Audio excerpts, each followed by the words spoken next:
The morning my mother-in-law slid a document across the mahogany table and told me to sign away everything my husband had left me, I didn't scream. I didn't cry. I set down my coffee cup, slowly, deliberately, and I looked her dead in the eyes. That was when my husband's estate attorney, a quiet man named Mr. Beckett who had said almost nothing for the past 40 minutes, leaned forward and asked her very softly, "Mrs. Harmon, are you aware that this conversation has been recorded?" The room went completely still, but I'm getting ahead of myself. Let me start at the beginning because you need to understand what kind of woman I was before all of this happened and what kind of woman I had to become. My name is Iris. I'm 31 years old, and for most of my adult life, I believe that if you were kind enough, patient enough, and forgiving enough, people would eventually treat you the way you deserved. I was wrong about that. I grew up in a modest house in Columbus, Ohio, the kind of neighborhood where everyone knew your name and nobody locked their doors. My parents were school teachers. They didn't have money, but they had principles, and they raised me with both hands open, generous to a fault, always assuming the best of people. That instinct served me well in my career. I became a contract compliance officer for a mid-sized logistics company. Boring title, I know. But what it meant in practice was that I read the fine print that other people skipped. I caught the discrepancies that slipped past everyone else. I was very, very good at paying attention. It did not serve me quite as well in my personal life. I met my husband, Elliot, at a work conference in Chicago. He was presenting on supply chain audits, which should tell you everything you need to know about the kind of people we were. Two people who found each other interesting in a hotel ballroom at 9 in the morning, talking about compliance frameworks. We were engaged within a year, married within 2. Elliot was gentle in a way that felt almost old-fashioned. He opened doors. He remembered small things, the name of my college roommate's dog, the anniversary of my grandmother's passing. He was also, I would only learn later, significantly wealthier than he had ever let on. His family had old money rooted in commercial real estate. He himself had built a separate investment portfolio over 15 years that I didn't fully understand until after he was gone. Elliot was diagnosed with a progressive heart condition 18 months into our marriage. He didn't tell his family right away. He told me first, and then we told them together. Sitting in his mother's living room in Westchester, while she looked at me like I had somehow caused it. She had never liked me. I knew that from the first dinner. She was the kind of woman who communicated disapproval through silence, a missing compliment where one was expected, a pause that lasted 2 seconds too long after you said something about yourself. Her name was Miriam, but everyone in the family called her by a nickname I won't repeat, because she genuinely does not deserve the warmth it implies. Elliot had a brother, too, older by 4 years, the kind of man who had coasted on family money his entire life and had the specific arrogance of someone who has never had to compete for anything. His wife matched him perfectly, polished, calculating, smiling only when something was about to be taken from you. For 18 months, I watched my husband get sicker while his family treated his illness like a real estate negotiation. Every visit was a conversation about assets. Every phone call ended with a question about the will. Once, just once, his brother showed up at our apartment while Elliot was in the hospital for observation and asked me, casually, like he was asking about the weather, whether Elliot had gotten around to updating the paperwork. I smiled and told him I didn't know what he was talking about. That was my first lie to that family. It would not be my last. Elliot died on a Tuesday in March. It was raining. He had been home for the last 6 weeks with a private nurse, and I had taken leave from work to be with him. He passed holding my hand with a true crime podcast playing quietly in the background, which was exactly the kind of small absurdity he would have laughed about if he could. The funeral was the following Saturday. His mother wore black and wept in a way that seemed, I am sorry to say, rehearsed. His brother gave a eulogy that was more about the family's business legacy than about Elliot as a human being. I sat in the front row and did not cry, not because I wasn't devastated, but because I had already spent 3 weeks crying alone at 2 in the morning, and I had simply run out. The will reading was scheduled for 11 days after the funeral, at the offices of Elliot's estate attorney, Mr. Beckett. I want to be precise about what happened in those 11 days, because this is where the story really starts. On the 3rd day after the funeral, my mother-in-law called me. She said she thought it would be appropriate for me to consider signing a disclaimer of interest, a legal document that would allow me to decline my inheritance so that the assets could pass directly to the family trust. She framed it as something Elliot had apparently mentioned wanting. She said the words family legacy 4 times in 6 minutes. I told her I would think about it. I did not think about it. Instead, I called my own attorney, a woman I had used 2 years earlier for a contract dispute at work, and told her everything. She told me to document every conversation from that point forward. On the 5th day, my brother-in-law came to the apartment. He brought flowers, which was so transparently performative that I almost laughed. He said they were worried about me, that grief could make people make rash decisions, and that the family thought it would be best if I had some guidance before the reading. I offered him coffee. He declined. He left 20 minutes later, having accomplished nothing. On the 8th day, someone, and I have a very strong suspicion about who, contacted Elliot's financial advisor and asked whether there were any accounts that might have accidentally been registered in the family trust's name rather than mine. The advisor called me immediately. I called Mr. Immediately, Beckett. He told me to come in 2 days early before the formal reading so he could walk me through everything privately. I did, and it was during that meeting that I learned the full scope of what Elliot had left me and what he had, very deliberately, not left his family. The apartment, a portfolio worth just under $2 million. A vacation property in Vermont that his mother had always considered hers by emotional right. And a letter, handwritten, sealed, addressed to me, with a separate note to Mr. Beckett, instructing him to give it to me privately before any family member was present. I read the letter in the parking garage of his office building, sitting in my car with the heat running. I'm not going to tell you what it said. Some things belong only to the two people they concern. But I will tell you that I sat there for 40 minutes, and when I came back inside, I asked Mr. Beckett one question.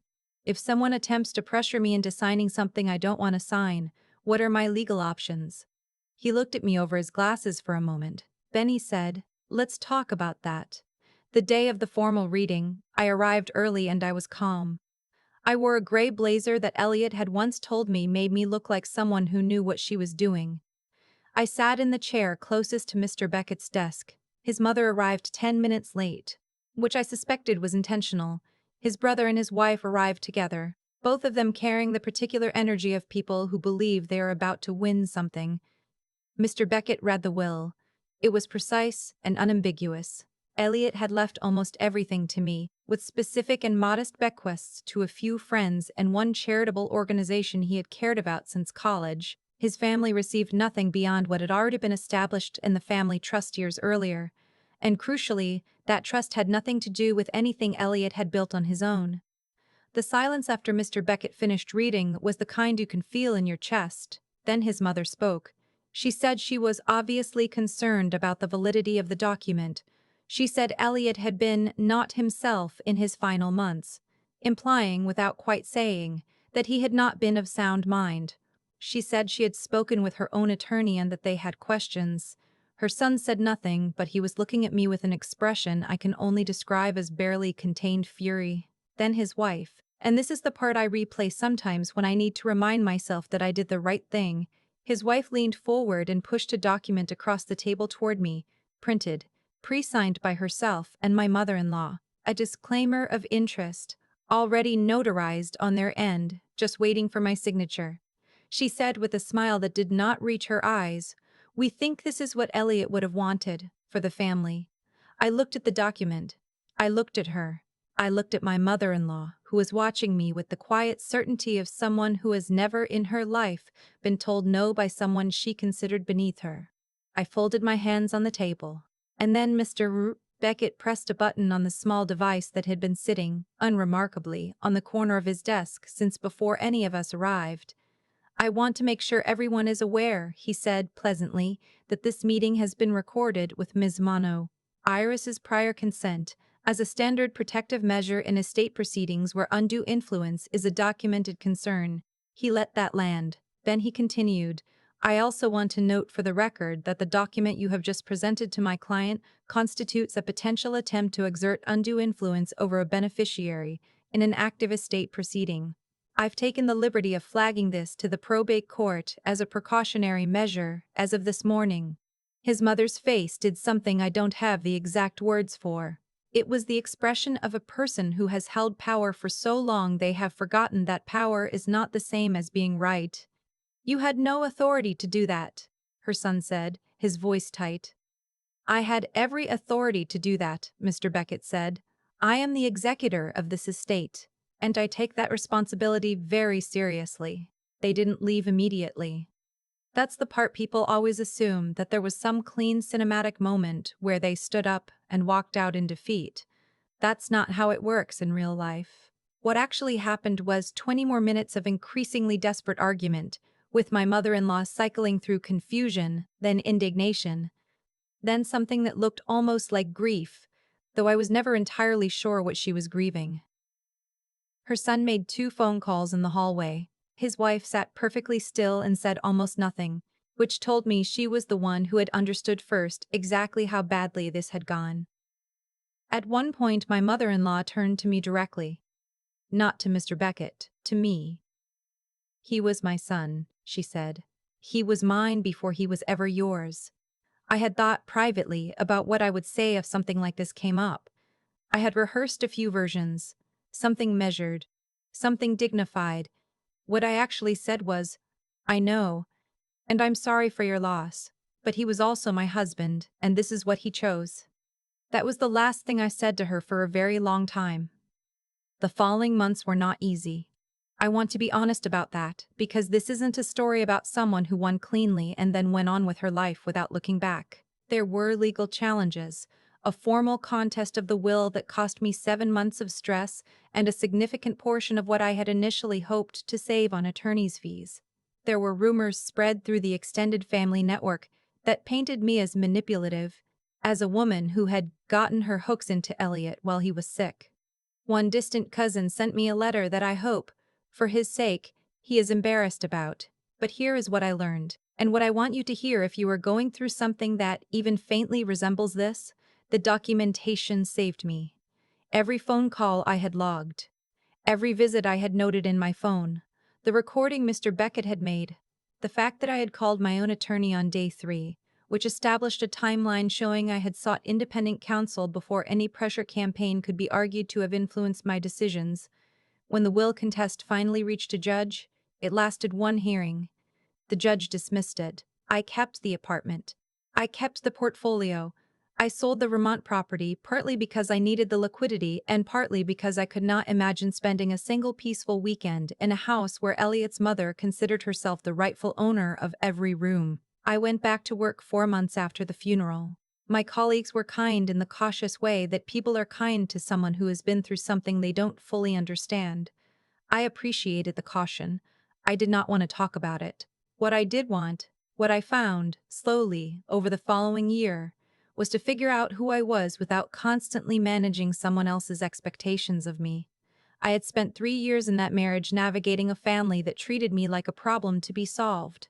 I had been so careful, so diplomatic, so endlessly patient, that I had almost convinced myself that was just my personality, that I was simply not the kind of person who drew lines. I was wrong about that too. It turns out I am exactly the kind of person who draws lines. I just needed to be pushed far enough to find them. The last time I had any contact with my mother-in-law was a letter she sent about 14 months after the will contest was dismissed. Not an apology. I want to be clear about that. It was more of an explanation, several pages outlining her reasoning, her grief, her certainty that she had only been acting in the interest of the family. There was a single line near the end that said, she hoped I understood she had never meant any of it personally. I read the letter twice. Then I folded it, placed it in the same file folder where I keep all the documentation from that period, and I did not write back. Not because I was angry anymore. The anger had passed long before that letter arrived. But because some doors, once you finally close them, are better left that way. I have a different apartment now, across town, with windows that face east. I wake up in the morning, and the first thing I see is the light coming in, and I think about what Elliot wrote in that letter, the part I will keep to myself forever. And I remind myself what he understood about me even when I didn't, that I was never going to be the woman who signed. The greatest thing I learned from all of this was not about inheritance law or documentation strategy or the particular kind of cruelty that money can bring out in people who believe they were promised something. It was simpler than that. You don't need to be loud to hold your ground. You don't need to match someone's desperation with your own. Sometimes the most powerful thing you can do, in a room full of people waiting for you to break, is set down your coffee cup very slowly and look them in the eyes. That's it, that's the whole lesson. I've thought a lot about cause and effect since all of this happened, not in any abstract philosophical way, just in the very plain, practical sense of watching how the choices people make tend to build the rooms they eventually get trapped in. Miriam spent years treating me like a liability, not because I had done anything wrong, but because I existed outside the story she had written for her son's life. And when Elliot got sick, instead of grief pulling that family together, it pulled them toward their worst instincts. The brother started asking about paperwork before Elliot was even home from the hospital. His wife started smiling that particular smile. And Miriam, who had more to lose emotionally than any of them, chose to spend what little time remained focused on an inheritance rather than her son. That's a choice. And choices like that don't exist in a vacuum. What they didn't account for was that I had been paying attention for 3 years, not scheming. I want to be clear about that distinction because I think it matters. I wasn't building a case against them. I was simply doing what I have always done, reading the fine print, noting the details, staying alert to things other people wave off as minor. It's what I do for a living. It's also, it turns out, what kept me from losing everything. When I called my attorney on day 3 after the funeral, before the pressure campaign had even fully begun, that wasn't strategy. That was self-respect. I had watched these people long enough to understand that kindness without documentation is just vulnerability, and I was done being vulnerable to people who had already shown me exactly who they were. I think about Elliot a lot when I consider all of this. He knew his family. He had grown up watching the same patterns I spent 3 years observing from the outside, and he had spent the last months of his life making sure that the things he built, the things he cared about, would go to someone who had actually shown up, not just for the money or the property, but for him. Every day of it. There's something quietly devastating about a person who has to protect their love story from their own family. But he did it, carefully and with complete clarity, and I think that says more about his character than anything else I could tell you. What I've carried with me from all of this, and I mean genuinely carried, not performed as a lesson, is that integrity is cumulative. It builds slowly and it holds only if you feed it consistently. I stayed honest. I stayed documented. I stayed honest. I stayed documented. I stayed calm in rooms where other people were losing control. Not because I'm especially strong, but because I had decided early on that I was not going to become a version of myself I'd be ashamed of just because someone else was. That decision cost me nothing. It protected everything. Miriam's letter. The one she sent 14 months later. The one that explained her reasoning without ever quite apologizing. I've read it maybe 3 times total. And each time, what strikes me is not the anger or the justification, but the exhaustion underneath it. The exhaustion of someone who bet everything on fear and control and found at the end that neither one had actually worked. I don't wish her anything bad. I genuinely don't. But I also don't write back. Some lessons you learn by watching other people refuse to learn them.